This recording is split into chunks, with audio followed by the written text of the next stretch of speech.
So, what'd you think of the festival tonight? Oh, I thought it was great. I had a great time the entire day, actually. Yeah, good, good. Me too. I thought it was a great idea for us all to meet over at Tim's place. I mean, you and I were obviously running late because he lives out in the boonies, but, better late than never. Yeah, I agree. When you get a group of people together to go to an event like this, it just adds to the enjoyment, the fun. And it's kind of like the saying goes, the more the merrier. Yeah, I totally agree. And, I think it was really important that we all went to the concert together in one group because, it was so large, it would have made it really difficult to find people in our group if we would have all gone separately. Right. It I mean, actually it actually surprised me because that the crowd was so large. I mean, the tickets cost an arm and a leg, so I was kind of thinking that maybe the crowd wouldn't be as big. yeah, but price doesn't usually deter you from going to hear music, right? No, it's true. You're right.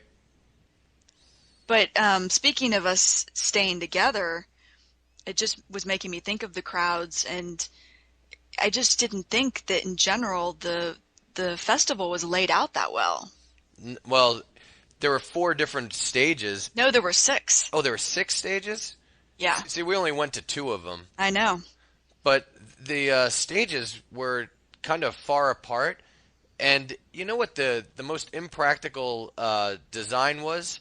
I thought that they they had very narrow walkways between the stages, and Yes. sometimes you had to go through a little tunnel, like a foot tunnel, Yeah. and there would be thousands of people trying to go through a space that only maybe 20 people could go through at a time. Oh yeah, the crowd would get completely bottlenecked. Yeah, exactly. So trying to go from one stage to the next was just it took a lot of time and effort. Yeah, I agree. So that was one thing that was, just not properly planned for on their part. No, and then there'd be all these random trails through the woods that people were trying to forge their way through. Yeah, true. Another thing that was a real hassle was trying to get a beer. Oh my God, yeah. I mean, the wait, the line was like, 120 people long every time you wanted to go get a beer. Yeah. Well, first you had to stand in line just for them to check your ID and get the wristband. Yeah, That was and bad oh, enough. that was an even longer line. Yeah.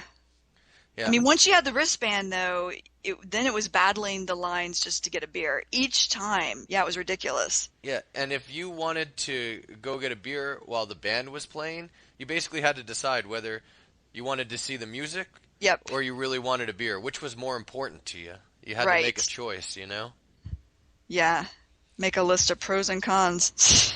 Yeah, yeah. How thirsty am I versus how much do I want to hear this music? And the lines to the bathroom were really long, also. Yeah, the lines in general were just a hassle. I have to agree. Yeah. I mean, I remember when we were leaving the event, it took us over an hour just to get out of the stadium. Oh, Remember, God. there were all these people who were starting to climb the fences Yeah. instead of going through the little tunnel. I mean, Yes. and the fence, it looked like it was going to break. I mean, it was totally an accident waiting to happen. Right. That was something I didn't understand. Like it Hardly Strictly Bluegrass, I didn't remember seeing fences like that. Well, hardly strictly bluegrass. That festival is free, so I don't think they Oh, had to put up the yeah. barriers That's to entry. okay. That makes sense. I was wondering what the deal was with the fences. Yeah, Okay. so that's why that's why you never have that problem at that festival. Right.